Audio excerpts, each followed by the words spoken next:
que são rodadas, Gilberto?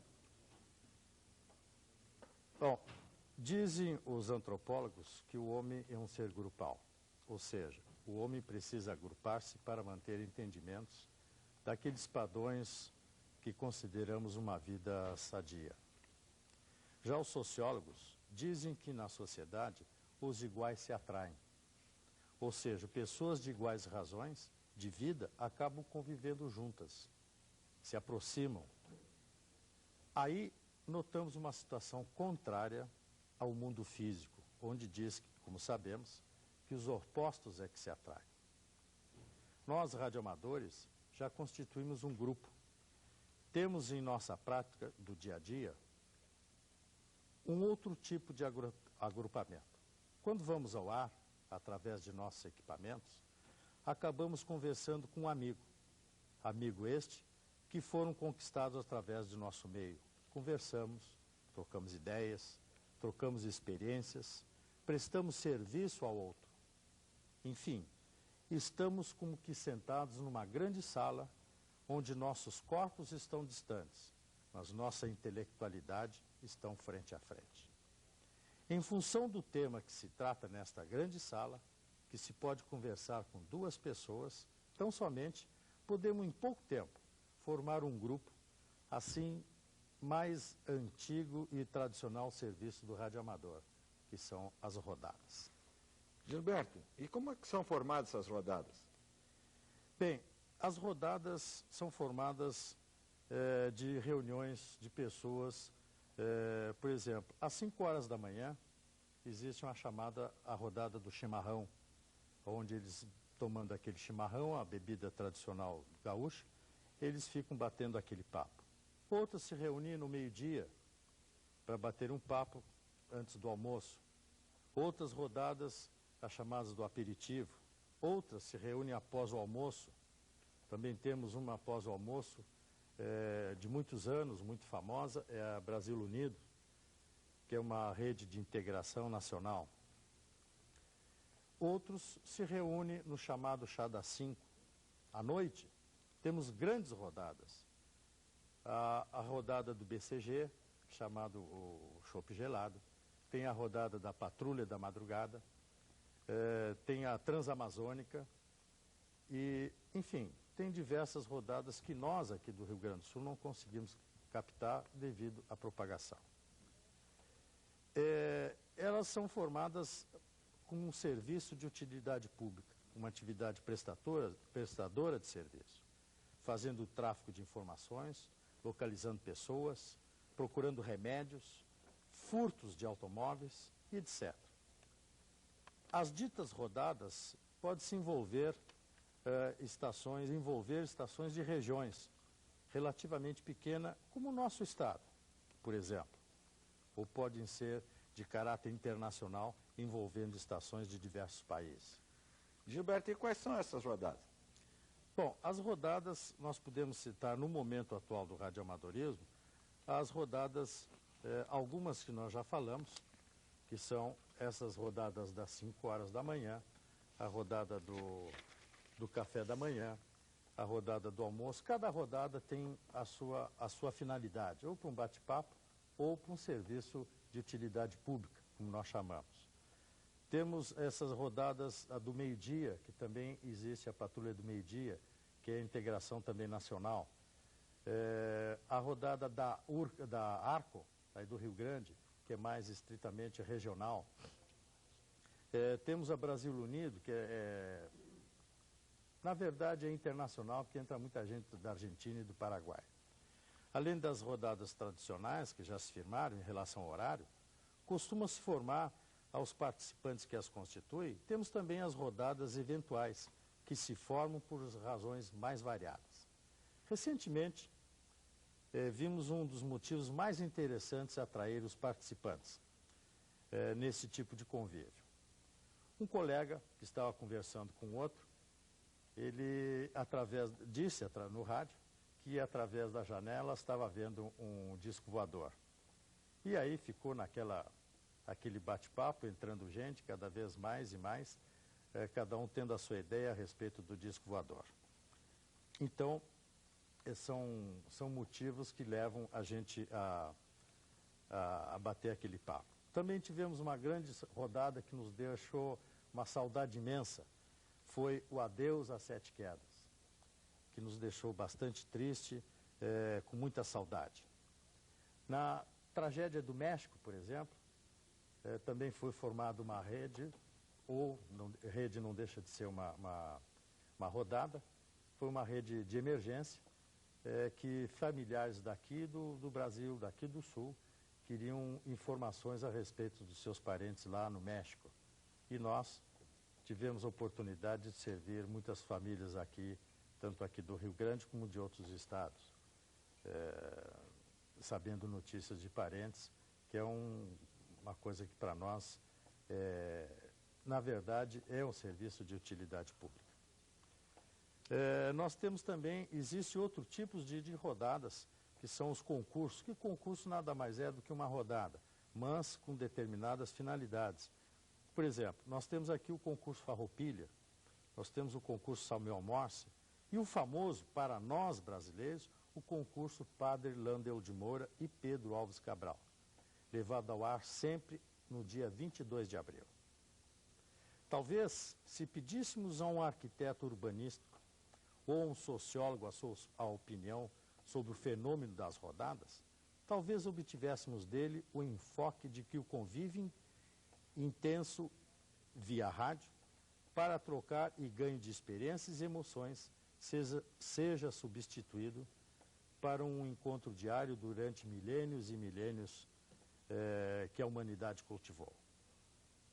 As pessoas convivem e se encontravam quando habitavam pequenas aldeias e, mais recentemente, pequenas cidades. Nos tempos já passados, a rua era do povo e não do automóvel. Hoje, as grandes e médias cidades, perdemos tudo isso.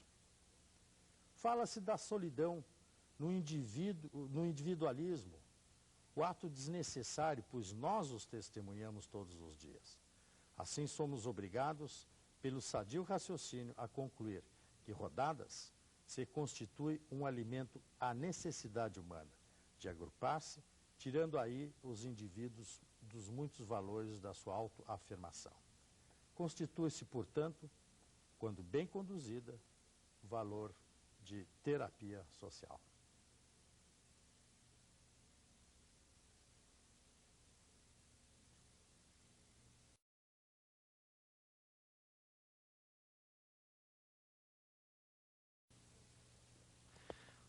O rádio tem todas as características para se fazer competições.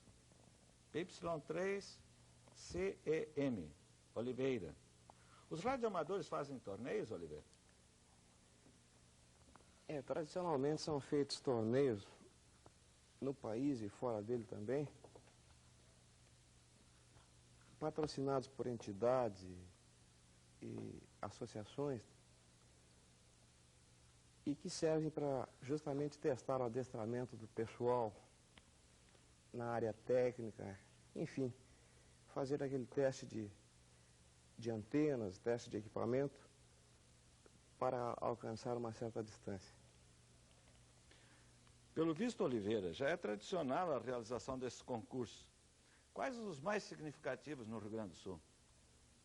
Bem, na área do Rio Grande do Sul nós temos apenas, e é lamentável que se diga isso, mas temos por enquanto a apresentação do concurso Farroupilha, que é patrocinado pela Casa do Radioamador Gaúcho,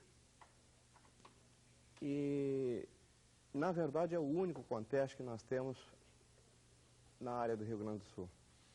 E no Brasil, Oliveira, que concurso que a gente tem? Bem, já no Brasil a coisa muda um pouco de figura, torna-se até, poderíamos dizer até que é satisfatório, porque nós temos vários concursos. Nós teríamos como primeiro da lista para citar, no caso do concurso Verde e Amarelo, patrocinado pela Escola de Comunicações do Exército. Nós teríamos o concurso Almirante Marquês de Tamandaré, patrocinado pela Marinha do Brasil. E teremos também o concurso da Aeronáutica, do Salvo Aero, patrocinado pelo Salvo Aero do Recife. São estes os mais destacados, assim, em termos de radioamadorismo e concurso de radioamadorismo. E os brasileiros, Oliveira, participam de concursos internacionais? É que eu saiba, muita gente do Brasil participa de concursos internacionais, muito embora com menos chance, é lógico, porque os concursos lá fora tem gente com muito bons equipamentos e também a distância, né? Isso, de certa forma, é um obstáculo, digamos assim, para o radioamador brasileiro, o radioamador gaúcho, enfim, todo aquele que se aventura a participar de competições lá fora.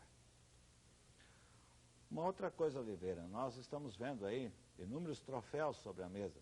São troféus que você conquistou na sua, vamos dizer assim, na sua trajetória de radioamador. E, então, pelo visto, esses concursos distribuem prêmios. Sim.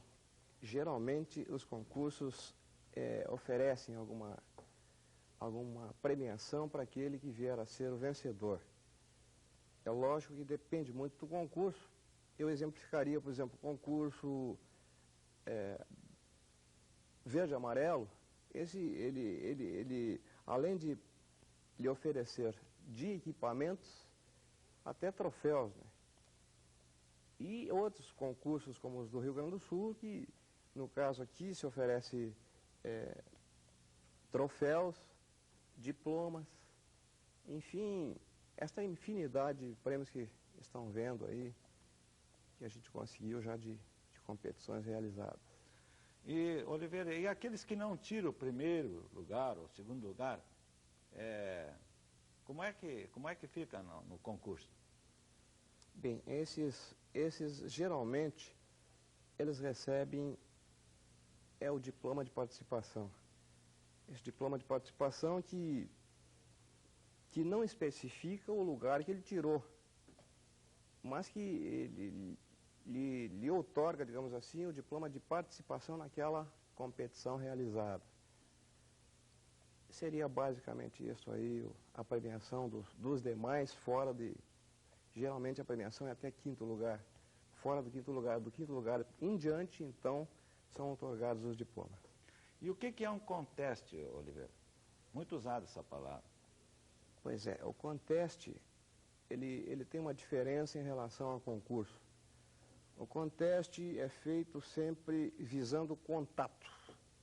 Não existe dentro do termo contest, não existe uma estação-chave, não existe multiplicadores, não existem estações especiais que outorguem mais pontos. Enfim, contest é simplesmente fazer e fazer contatos, e quanto mais contatos, melhor. É uma competição, então, em que se procura fazer um volume crescente de contatos.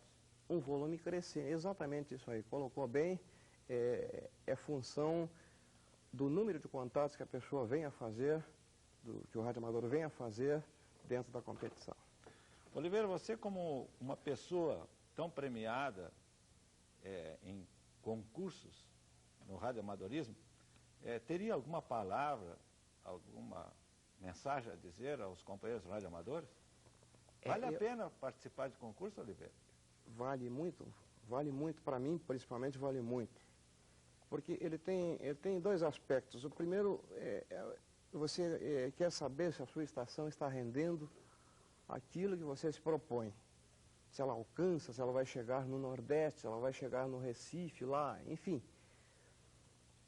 E o segundo aspecto, o aspecto emocional da coisa.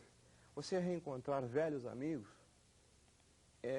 amigos que você faz através do tempo, e que às vezes não chega nem a conhecer. Eu citaria o caso de 4KL, já falecido, um grande colega, que a gente, quando tinha dificuldade de fazer um contato com o Nordeste, ele intercedia, ajudava, o PY6 e o Catan Itália, o Freire da Bahia. Enfim, são colegas que marcaram a presença deles nas competições em que nós participamos. Então aí está um convite para todos os radioamadores, a exemplo do PY3CEM, se esforçarem, participar de concurso e trazer essa batelada de troféus também aqui para o Rio Grande do Sul.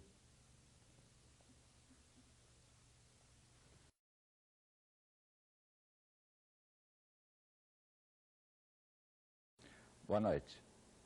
Quando duas estações de radioamadores entram em comunicação, elas o podem fazer de forma direta ou usando a reflexão da camada ionosférica. Assim, em função da curvatura da Terra, dois radioamadores podem efetuar um contato do tipo direto quando suas estações estão distantes, no máximo, de 80 quilômetros. Para distâncias maiores, os comunicados necessitam utilizar a ionosfera, que é capaz de refletir as ondas de rádio mediante certas condições. Uma onda de rádio é capaz de chegar ao Japão mediante saltos sucessivos propiciados pela reflexão ionosférica. Observem com atenção ao desenho. É possível atingir-se uma estação receptora com o sinal seguindo dois caminhos distintos. Um caminho curto, short path, e o caminho longo, long path. Veremos maiores detalhes disto um pouco mais adiante. Falamos em ionosfera, mas vamos ver o que é a ionosfera. Aprendemos em nossos bancos escolares que a atmosfera da Terra é composta por diferentes gases, principalmente o oxigênio, o hidrogênio e o nitrogênio, que em função de suas próprias características físicas, tendem a estratificarem-se em diversas camadas, segundo suas densidades, mantendo sempre em movimento devido a naturais incidências térmicas e do próprio movimento da Terra. Estes gases, como de resto toda a matéria, é composta de átomos. E eles estão em equilíbrio. Quando sujeitos à radiação ultravioleta emitida pelo Sol, eles perdem um elétron e o átomo fica em desequilíbrio elétrico, passando a se chamar de íon. Assim, a radiação ultravioleta provinda do Sol é o principal agente responsável pela formação da ionosfera.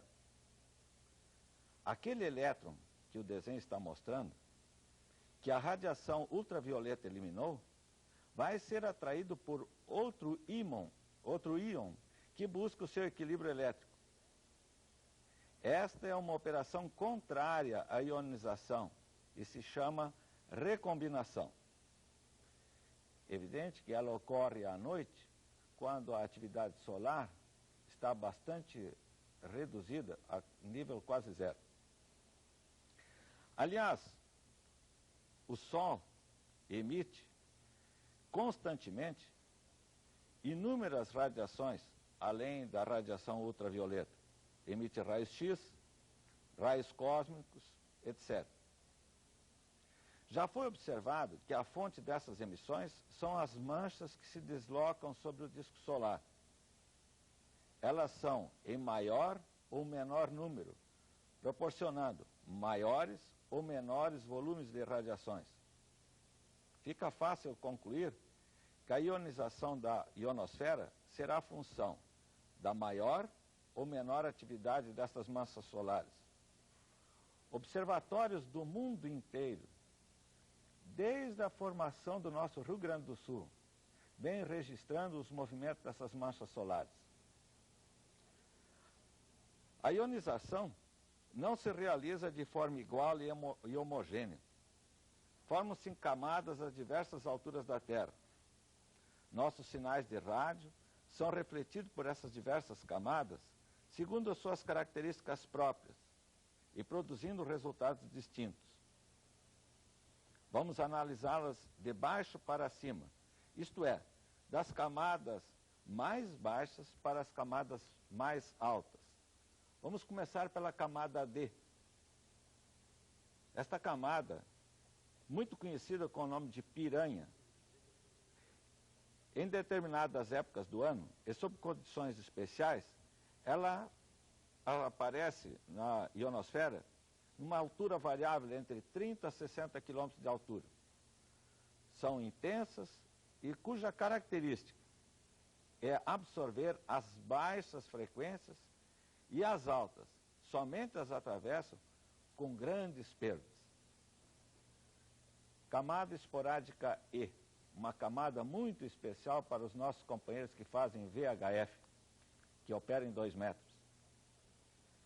Esta camada, conforme a estação do ano, conforme a hora do dia e a atividade solar, propicia comunicados de longo alcance quando se opera VHF.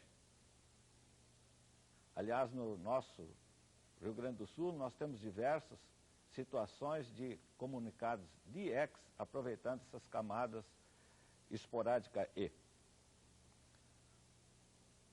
Existe uma camada E, chamada camada E1, Eviside.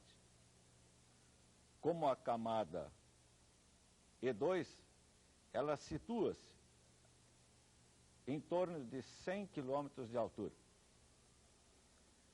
A camada E2, que é uma parte da camada E, chamada Kennelly, ela é produzida no horário do meio-dia, entre 150 a 160 km de altura. Permanece desde o alvorecer até o anoitecer. Para nós radioamadores, a camada mais importante é chamada camada F, que se divide em 3 tipos conforme a altura que se situa. Camada F1, F1.5 e F2. A camada F, em função do horário, pode apresentar-se em situações bastante diversificadas. À noite, as camadas F1, F1,5 e F2 se unem formando uma camada só. A camada F1 tem o nome de Appleton e situa-se entre 200 a 250 km de altura. A camada F1.5 é uma camada muito tênue e ela tem essa nomenclatura mais para efeito de trabalho. E situa-se em torno de 250 km de altura. A camada F2 é a camada que mais distante se encontra da Terra e situa-se a uma altura de aproximadamente 400 km de altura e aparece constantemente durante o dia. À noite, essa camada F2 desce para uns 300 km de altura. É fácil concluir que nós, radioamadores, a nós não nos basta possuirmos equipamentos de rádio sofisticados, antenas de grande ganho, se a condição de propagação não nos for favorável.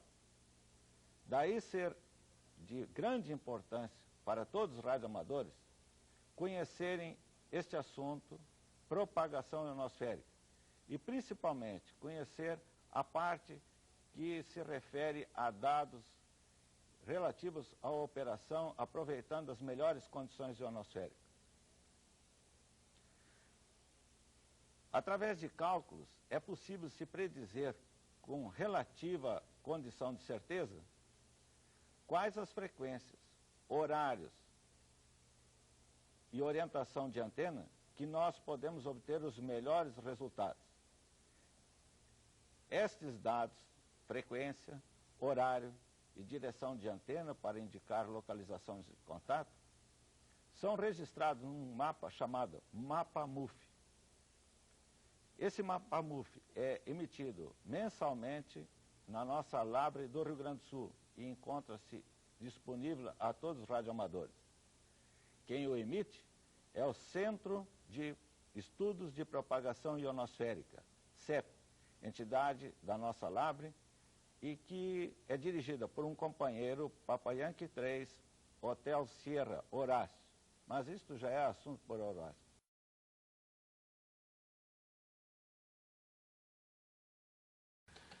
PY3HF, Barcelos. Barcelos, o que é radioescuta? Colega Pivato, a Rádio Escuta nós poderíamos dividir preliminarmente em dois âmbitos, a Rádio Escuta profissional e a Rádio Escuta amadorística. Evidentemente nos interessa neste momento a Rádio Escuta radioamadorística. Ela é uma atividade exercida a nível particular por qualquer cidadão que se interesse por participar da ação e da aventura que acontece no espectro radioelétrico. Participar como testemunha e aprender, ter algum ganho cultural com esta atividade. E o aspecto legal do rádio escuta? Bom, a nossa legislação, ela enfoca o rádio escuta somente no âmbito da escuta dos segmentos radioamadorísticos do espectro. Ela não tem tratamento até o momento para a atividade de radioescuta dos outros segmentos. Mas, neste aspecto da escuta do segmento radioamadorístico, ela está muito bem enfocada, muito bem qualificada. Inclusive, as nossas autoridades atribuem aos indivíduos interessados nesta qualificação a terem um indicativo, um indicativo de chamado, um indicativo que qualifica, digamos, a sua estação, a sua atividade. E que modalidades que existem na condição de rádio escuta? Bom, o rádio escuta, como dissemos, nesse sentido amplo, amadorístico, porém amplo, ele se dedica à escuta de todo o espectro radioelétrico. E, em assim fazendo, ele pode ficar somente com os segmentos radioamadorísticos, ou poderá fazer a escuta dos segmentos onde acontecem as transmissões que nós chamamos de broadcasting, ou seja, de radiodifusão. Pode também se dedicar à escuta dos serviços de comunicação marítimos, aeronáuticos, às informações meteorológicas, à recepção de DX-TV, que nós assim chamamos, mas se refere à TV de longa distância, aos serviços das agências noticiosas e por aí a coisa não tem limites, porque o radioespectro está, digamos assim, plenamente usado dos mais variados tipos de serviço. E a cada um, o radioescuta poderá dedicar o seu esforço. E com relação às informações, publicações, etc.? Bom, o hobby tem digamos assim, a nível internacional, tem um grande desenvolvimento. Principalmente na Europa, e diríamos até mais focalizadamente nos países escandinavos, no norte europeu. Nós temos, entre nós, uma publicação chamada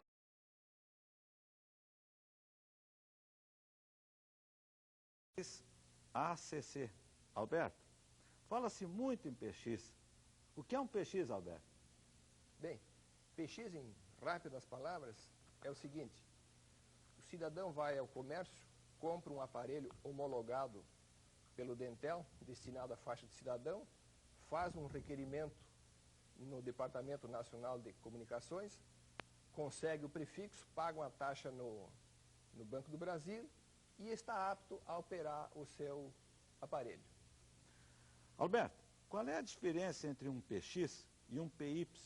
Ou seja, entre um usuário da faixa de cidadão e um radioamador?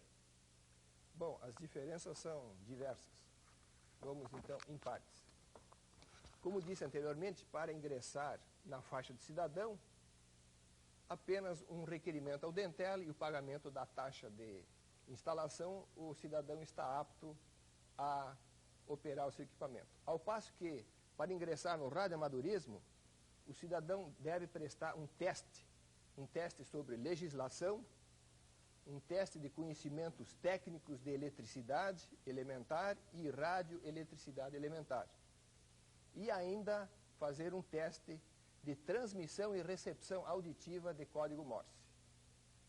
Apresenta seu documento, é aprovado, paga a taxa de instalação e está apto a operar na faixa para o qual ele foi habilitado.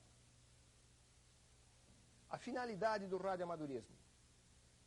A finalidade do radioamadorismo consiste em treinamento próprio, intercomunicação e investigação técnica, a título pessoal, sem visar recompensa pecuniária ou objetivo comercial. A faixa do cidadão se destina aos profissionais liberais, como o médico, entrar em contato com o seu consultório, com o hospital, com a empresa, com suas unidades de trabalho, e também para a transmissão de mensagens de emergência a curta distância, geralmente dentro da cidade, e excepcionalmente depois dos 800 ou 1000 quilômetros de distância. Hoje em dia, o radioamadorismo, digamos, a faixa do cidadão, consiste mais em contatos de lazer e mensagens de emergência. Tipos de emissão. No radioamadorismo, nós temos diversos tipos de emissão. Nós podemos emitir o sinal através de fonia, através de telegrafia, através de radiotelegrafia e SSTV, que é a emissão da imagem fixa, facsímile. Quanto à faixa do cidadão, nós podemos apenas emitir em fonia. O equipamento do radioamador pode ser artesanal, pode ser feito em casa ou pode ser adquirido no comércio. Ao passo que o equipamento do PX deve ser obrigatoriamente adquirido o equipamento industrial, já homologado pelo Dentel. Claro, observado para os dois casos as exigências técnicas de funcionamento. O alcance útil do radioamadorismo, conforme a frequência adequada que ele vai usar na oportunidade, ele pode se contatar com o mundo inteiro. Ao passo que a faixa do cidadão tem um alcance restrito, alcance local, digamos, de acordo com a topografia, 10, 15, 20 quilômetros. E, eventualmente, depois dos 800 quilômetros. A potência, como já disse o nosso entrevistado anterior, a potência do radioamadorismo é até 1000 watts. Ao passo que a faixa do cidadão, ele pode operar até 21 watts. Isso, em rápidas palavras, são as diferenças que nós encontramos entre o radioamadorismo e a faixa do cidadão.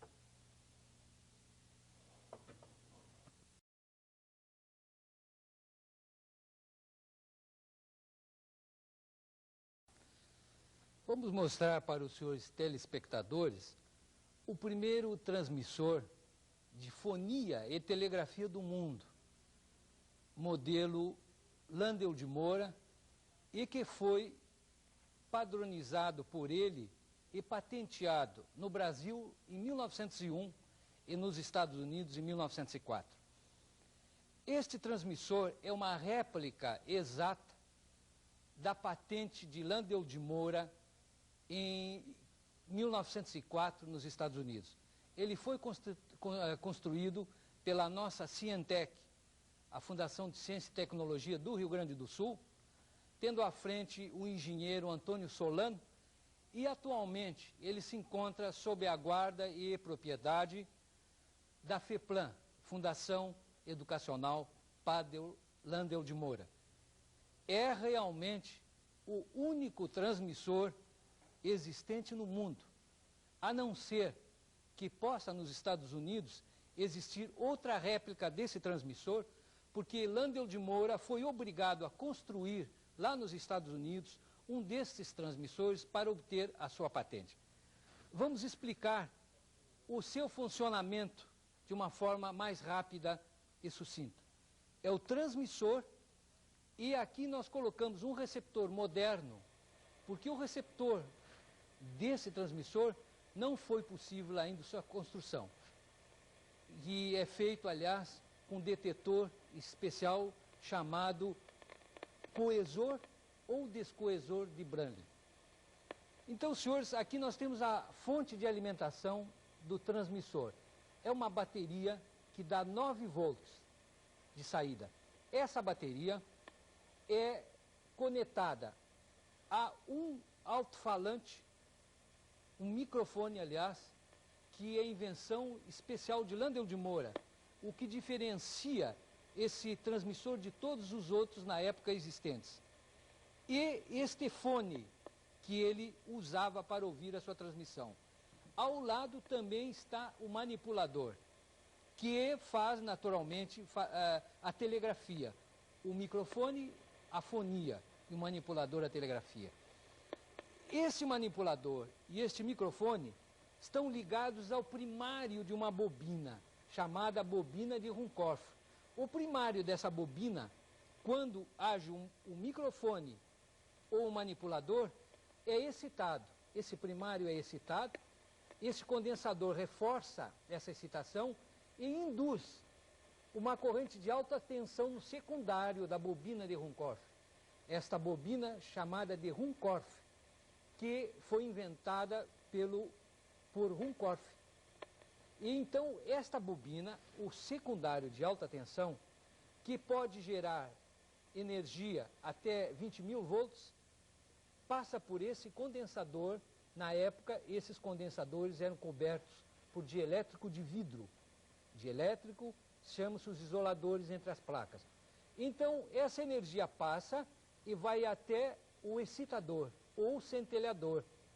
Esse centelhador, então, essas duas bolas, agem por sistema de indução e também há o centelhamento entre essas bolas de metal. E aqui, havendo esse centelhamento, permite uma flutuação eletromagnética no campo eletromagnético. E essa flutuação no campo eletromagnético é transmitido por essa antena, esse fio que se chama uma antena que pode ser ligada externamente. E aqui é um terra.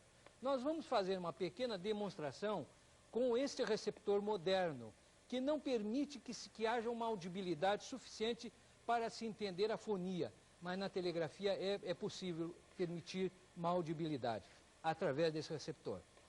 Então, Landel de Moura, quando fazia esse transmissor funcionar, ele usava esse tubo acústico.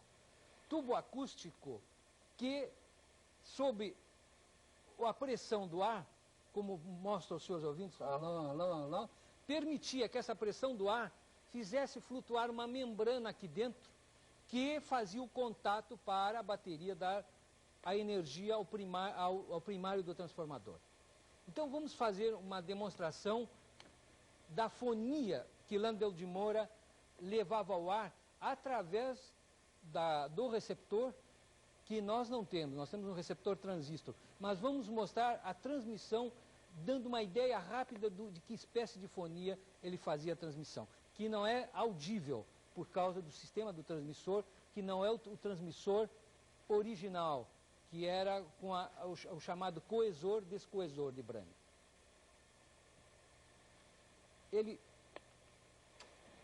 Vamos fazer uma demonstração.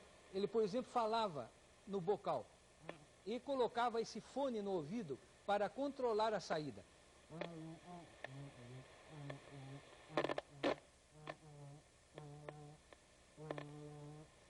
Havia um controle de centelhamento que eu vou fazer aqui, ajustar.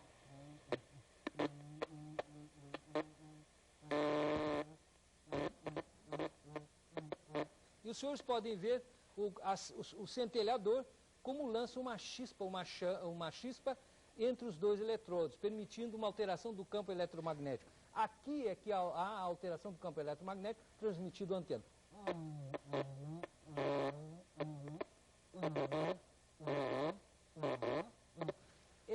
O sinal não é bem audível do rádio, visto que o sistema de transistor é diferente do coesor-descoesor do passado.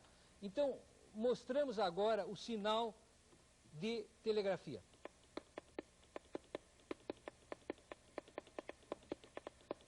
O manipulador, o sistema que foi mais usado, sistema de manipulador. Esse sistema permitiu que o Brasil, em 1912, já tivesse 12 estações radiotelegráficas costeiras, sistema Landel de Moura. Como eu não sou radiotelegrafista, perdoem as palavras inteligíveis que estão saindo aqui. Mas é para os ouvintes terem uma ideia o que é telegrafia e ainda hoje pode ser usada através do transmissor de Landel de Moura. Aqui a fonia e aqui a telegrafia.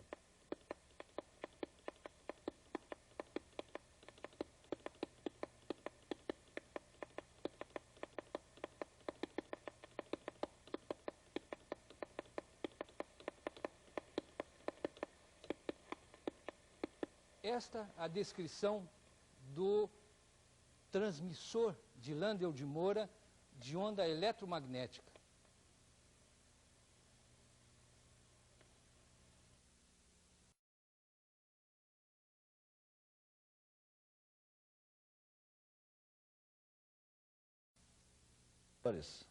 Hoje utilizam para seus comunicados rádios de construção industrial. São rádios que compõem-se de alta tecnologia, incorporaram já altas tecnologias e proporcionam comunicados de altíssima categoria e em condições excepcionais. Mas a construção de rádio sempre foi para o radioamador um desafio. Aliás, esse é um dos objetivos do radioamadorismo, proporcionar o desenvolvimento de conhecimentos de eletricidade e eletrônica. Dentro do radioamadorismo, construir rádio é um desafio que vem desde os fundamentos do radioamadorismo e até hoje. Evidente que essas construções não procuram fazer competição com os produtos industrializados. PY3BOQ, Bacelar. Fala-se muito no termo QRP. O que significa isso, Bacelar? O termo QRP quer dizer transmita com baixa potência. E nós temos sobre a mesa diversos instrumentos. Esse material que está aqui é construção tua? É construção minha. São projetos que foram desenvolvidos a partir de publicações de revistas especializadas, e sendo que este aqui, que é o mesmo aparelho, são excitadores de SSB e que são munidos de um amplificador linear, como esse aqui, que então proporciona saída para o éter através da antena da emissão de rádio. Quer dizer que você consegue fazer comunicados de rádio, a voz e em telegrafia com esses equipamentos que você mesmo construiu? Consigo, perfeitamente. E que resultados você tem obtido, Bacelar? Bom, muito gratificantes. Eu já tenho obtido contatos bilaterais com todo mundo, inclusive com a potência de 3 watts com esse aparelho aqui. Eu já fiz Japão com QSL confirmado, e via de regra tem toda a América do Sul em fonia na modalidade SSB, que é o que ele excita com esse aparelho aqui. Uma pergunta importante para quem não é radioamador. Operar 3 watts, o que significa operar 3 watts? Qual é a wattagem que normalmente um operador opera? A média de potências é na ordem de 200 watts, né? E com amplificadores lineares se usa em torno de 1000 watts.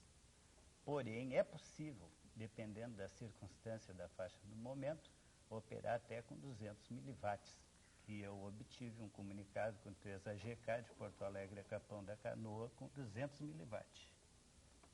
É um sinal mínimo. Ele era audível, mas realmente é realizável, né? Sim. E aquele aparelhinho que só temos uma placa ali, poderia dar uma explicação mais detalhada? Que normalmente as pessoas curiosas no radioamadorismo gostam de saber alguma coisa, né? Realmente. Este aparelho aqui, ele é por si só um transmissor completo. Ele é munido de um oscilador de cristal de quartzo que cria a frequência contida no cristal de 7.000 kHz aqui, amplifica aqui e entrega ao ar com a potência de 8 watts. Então, Então, na verdade, por si só, ele é um transmissor autônomo, completamente. É possível fazer uma transmissão na faixa de? Neste caso aqui, 40 metros, mas 40. pode ser 80 e 20 metros. E você disse, Bacelar, que esse aí também pode ser parte daquele lá. Aí, retirando o cristal e transformando este circuito oscilador num amplificador classe A pela simples retirada de 2 peças, ele passa a amplificar o sinal produzido pelo excitador de SSB e larga esses 8 watts em transmissão. Para aquelas pessoas que gostam de eletrônica, Bacelar, qual a mensagem que você colocaria para eles? Que a arte de fazer é muito gratificante, como também a arte de falar produz um radioamadorismo muito bom, porque é importante as duas modalidades, tanto se exercitar na prática de construir, como se exercitar na prática de fazer o rádio funcionar através do comunicado.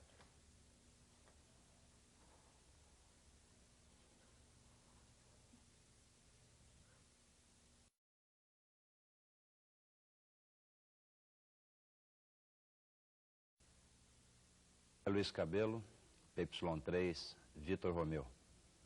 O meu assunto são as antenas direcionais. Só que antes disso, vamos fazer uma pequena explanação sobre o comprimento das antenas. O comprimento de uma antena é calculado pela fórmula velocidade de propagação das ondas em quilômetros por segundo, dividido pela frequência da onda em kHz. Vamos calcular o comprimento de uma onda de 12 kHz, 12.000 kHz. Então seria 300.000 dividido pela velocidade das ondas, que é 12.000 kHz, teremos uma frequência de 25 metros. Isso equivale a dizer que a cada 25 metros a onda completa um ciclo.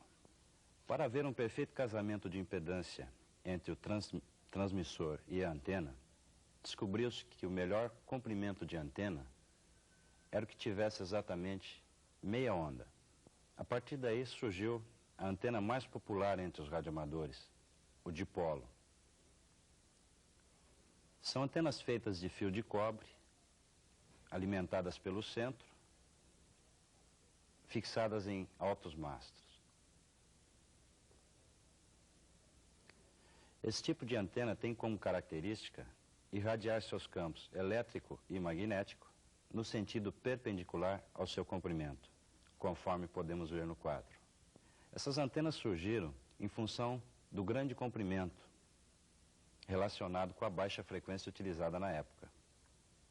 Com o avanço da eletrônica, foi sendo possível utilizar frequências sempre mais altas e, com isso, diminuir o comprimento do dipolo, que passou a ser feito em tubos de alumínio, que melhora o desempenho e tem uma melhor facilidade de fixação.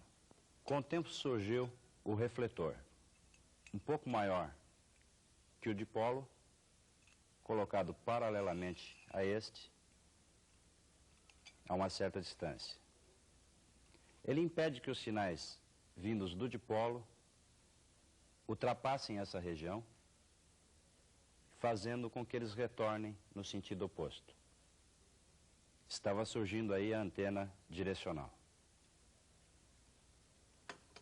Pois o lóbulo de irradiação passou a ser assim, concentrando toda a irradiação numa direção. E veio o diretor, também paralelo ao dipolo, só que um pouco menor.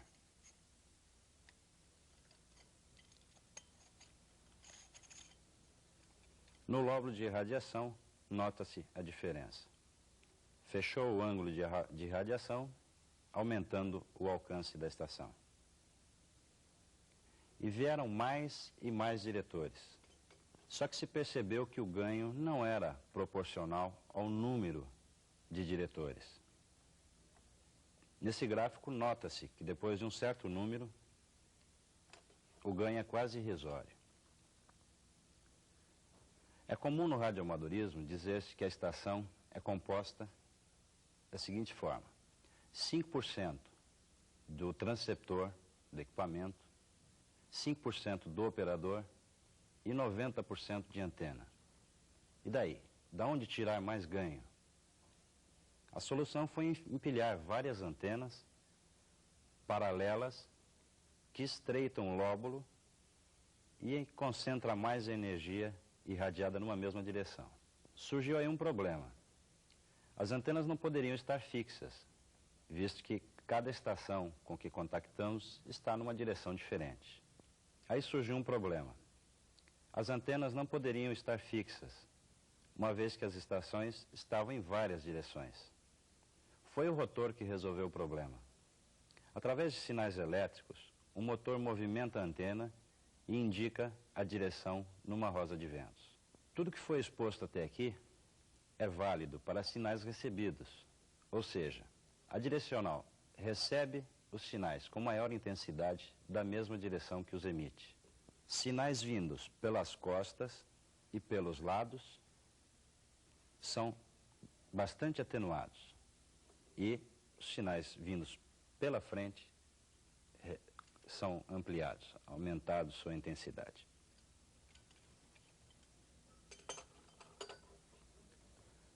O mesmo pode-se dizer da log periódica, da quadra cúbica, da parabólica e tantas outras antenas direcionais.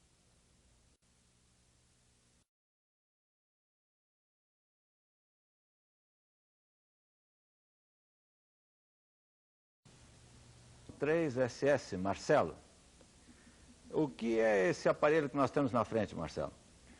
Bem, esse equipamento que temos aqui à nossa frente é conhecido como um amplificador linear, um equipamento muito comum aos radioamadores. E o que são amplificadores lineares? Bem, como o próprio nome indica, um amplificador linear é essencialmente um equipamento que amplifica, ou seja, aumenta a potência de uma transmissão, aumenta a potência de um equipamento de radioamador, de um transceptor. Bom, ele tem a amplificação linear, ou seja, ele não introduz distorções na qualidade da transmissão do radioamador, do equipamento do radioamador. Ou seja, ele, além de amplificar, ele não destrói a qualidade da transmissão do nosso radioamador. Marcelo, e para que servem esses lineares? Bem, um amplificador linear é utilizado justamente para aumentar a potência de uma transmissão de um radioamador.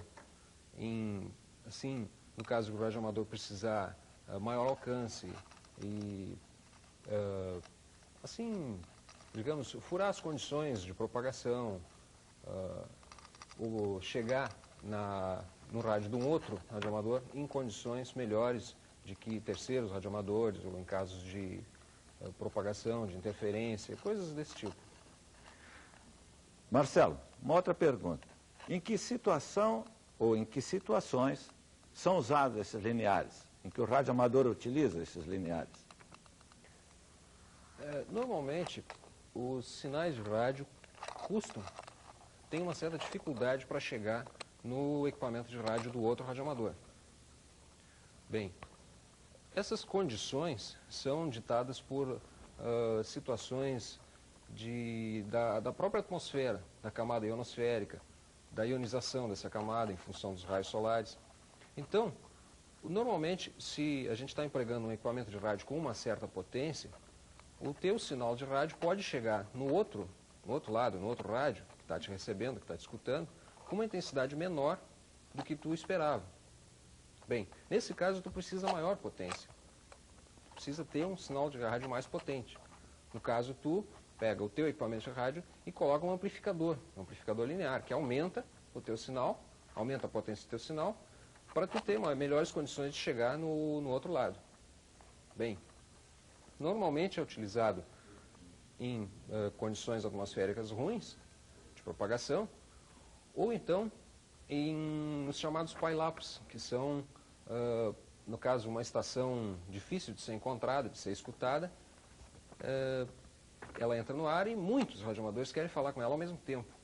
Obviamente vai conseguir manter esse contato o radioamador que tiver um equipamento mais potente.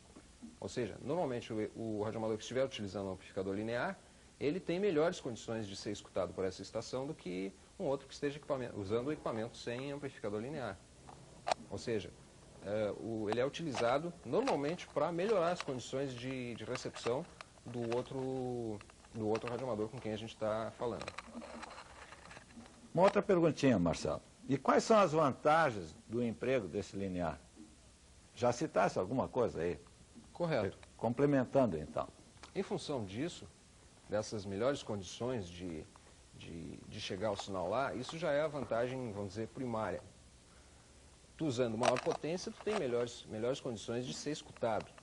Ou seja, o outro radioamador vai te escutar em melhores condições. Tu vai ter um sinal mais limpo, isento de interferências e com qualidade melhor. No caso, tu tem maior facilidade de chegar. Tu não precisa, por exemplo, ficar gritando no microfone ou procurando extrair o máximo de potência do teu equipamento de rádio. E, Marcelo, toda vez que se fala em vantagens, é interessante também se falar nas desvantagens. Existe alguma desvantagem no emprego do linear no rádio? Normalmente, tudo que tem vantagens tem desvantagens. Ou seja, se eu estou empregando maior potência, isso demanda maior consumo. Normalmente, consumo de energia elétrica. É a mesma coisa que eu ligar um chuveiro na minha casa, eu vou ter um consumo maior. No caso, um amplificador linear, como ele tem maior potência, normalmente ele tem um consumo bem maior, bem mais elevado. Quer dizer, em função do tempo de utilização, que ficar com o equipamento ligado, tu vai ter maior consumo.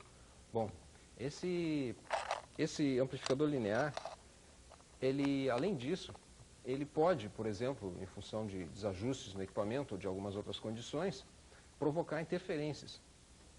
Interferências, assim, em outros equipamentos, tipo televisão ou algo parecido. Vamos dizer, a última desvantagem, que não é tão grave, seria o fato da pessoa estar exposta a um campo de radiofrequência maior, um campo eletromagnético muito forte. Dependendo do equipamento, das frequências que for utilizado, pode se tornar prejudicial. Marcelo, nós temos o equipamento aí, nós temos um painel na nossa frente. Poderia dar um flash rápido do que constitui esse painel? Por exemplo, temos 2 mostradores ali. Bem, isso já seria mais assim a título de operação do equipamento. Mas vamos lá. Nós temos, como em qualquer equipamento eletrônico, uma chave de liga-desliga, normal, ou seja, o equipamento estaria ligado, o equipamento estaria desligado. Uma outra chave de operação ou stand-by, que seria, no caso, durante um período prolongado de recepção, o radioamador não precisaria deixar a chave em operação, ou seja, o consumo do equipamento reduz. No caso, uma chave que comuta um medidor, que através dos instrumentos no painel, o radioamador pode avaliar as condições da sua antena, no caso, através desse medidor. Esse outro controle também faz parte desse mesmo sistema de medição, sistema de análise da antena. No caso, ele mede a relação de ondas estacionárias presente na sua antena e no seu sistema irradiante. Bem, temos a sintonia de placa, a comutação de banda e a sintonia da antena, ou seja, a carga. Isso, em termos técnicos, significa a sintonia do filtro de saída do equipamento para a frequência e para a faixa de frequências nas quais estamos utilizando. E o ajuste de carga nos dá a possibilidade de controlar a potência transmitida no momento. Através dos instrumentos se monitora todo o funcionamento para evitar problemas de não linearidades ou mau funcionamento, excessiva potência, coisas desse tipo. Uma pergunta a mais, Marcelo. E quanto à ética operacional do linear? O linear, ele nos dá uma potência muito maior. Em termos de recepção das pessoas que estão nos escutando, o amplificador linear provoca um sinal muito forte, uma recepção muito forte. Isso pode ocasionar espalhamentos dentro da faixa em pessoas que estão muito perto da estação, pessoas que estão nos recebendo com um sinal muito forte. Bom, o camarada que opera o linear tem que cuidar para evitar de ficar muito perto de estações que estão operando com potência mais baixa, porque normalmente ele provoca o espalhamento e provocará interferência, né, no comunicado desses outros radioamadores. Então, nesse caso, existe um certo compromisso. O radioamador deve evitar usar linear, por exemplo, numa banda congestionada, onde tem muita gente falando. A não ser em condições de necessidade mesmo. Um outro problema seria também quanto à interferência, porque como o linear ele põe muita radiofrequência, muita energia eletromagnética, o ele pode causar interferência em televisores dos vizinhos ou coisa parecida. Então a ética recomenda que o camarada evite de usar o amplificador linear no caso de, por exemplo, ele tomar conhecimento que há interferência com televisores ou equipamentos de vizinhos. É uma questão de manter a boa vizinhança, que o radioamador sempre deve ter isso em mente. Eu acho que não, em termos disso, seria o essencial.